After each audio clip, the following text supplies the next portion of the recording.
მოგესალმებით მწარე პოდკასტზე.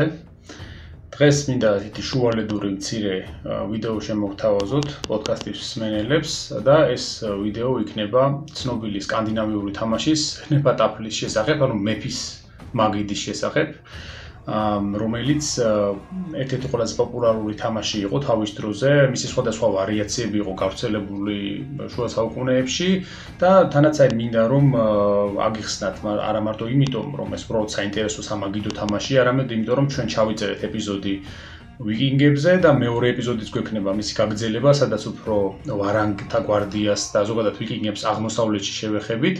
ამიტომ მინდა რომ აი ამ თამაშით გარკვეულწილად უფრო მეტი წარმოდგენა შეგიქმნათ ამ სკანდინავიურ ცივილიზაციაზე ადრეულ შუა საუკუნეებში.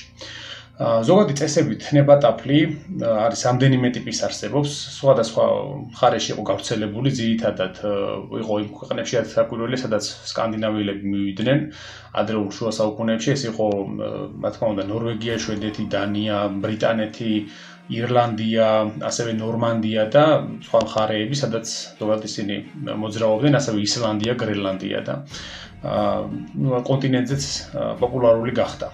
ამავე დროს ეს თამაში ჭადრაკს მოგვაგონებს, მაგრამ თლად ჭადრაკი არ არის, განსხვავდება მისი თამაშის როგორც წესები, თითქოს ერთ შეხედვით მარტივია, მაგრამ მეორე თვალსაზრისით ჩანს ასევე რომ რაღაც განსხვავებულია. აქ ამ თამაში დარღვეული არის ერთი მთავარი პრინციპი, რაც ჭადრაკში არსებობს, ეს არის თანასწორობა ორივე მხარისა.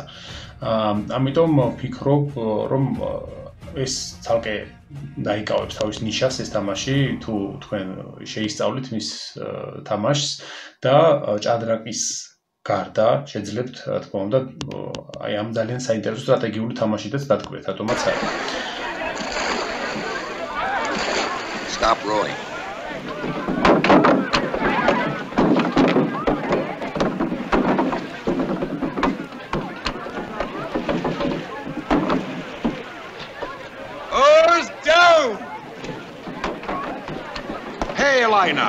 ეს არის ჰნეფატაფლის დაფა. ეს არის 11x11, ანუ 121 უჯრიანია.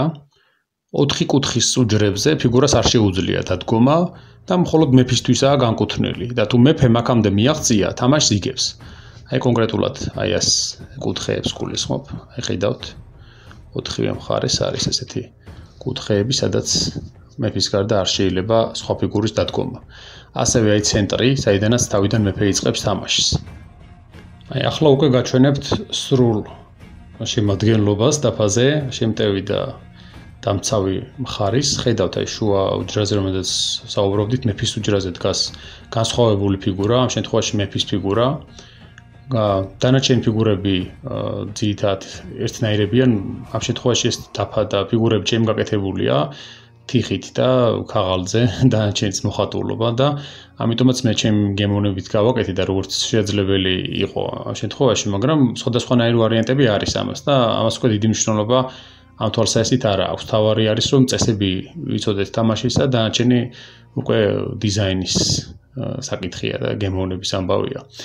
აი ამ დაფაზე უკვე გაჩვენებთ როგორ გადაადგილდება ფიგურა, აი მაგალითად და შემტევი იწყებს ყოველთვის თამაშს, შემტევს მაგალითად შეუძლია აი აქედან გადაადგილდეს, თუნდაც აი აქამდე ჩამოვიდეს, იმიტომ რომ როგორც გითხარით ის მოძრაობს აი ესე, პირდაპირ შეუძლია გადაადგილება, როგორც ჭადრაკის ტურას, ეტრს.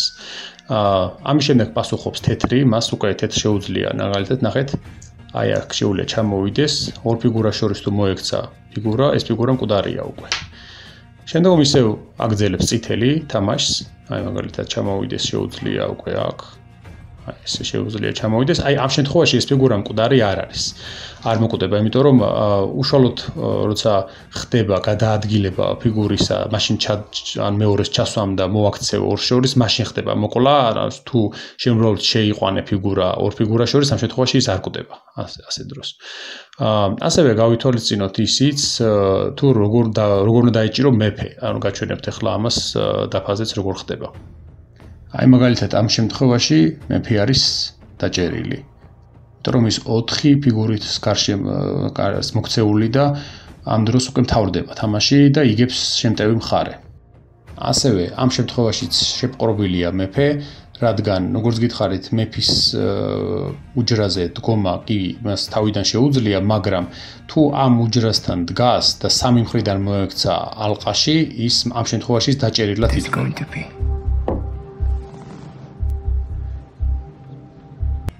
თუ საერთოდ ადგილიდანაც არ განძრეულა, მაგრამ ცენტრში იდგა და იქ დავიჭირეთ 4 ფიგურით, ამ შემთხვევაშიც მეფე არის დაჭერილი.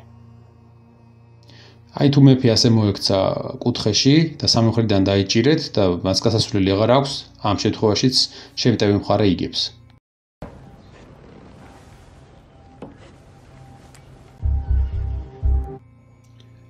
მოწინააღმდეგის ფიგურის მოკვლა მხოლოდ ორ ფიგურას შორის მოქცევით არა, სხვანაირად შეიძლება კერძოდ აი კუთხის უჯრასთან მომწყდება მოწინააღმდეგის ფიგურისა ან მეფის უჯრასთან მომწყდება.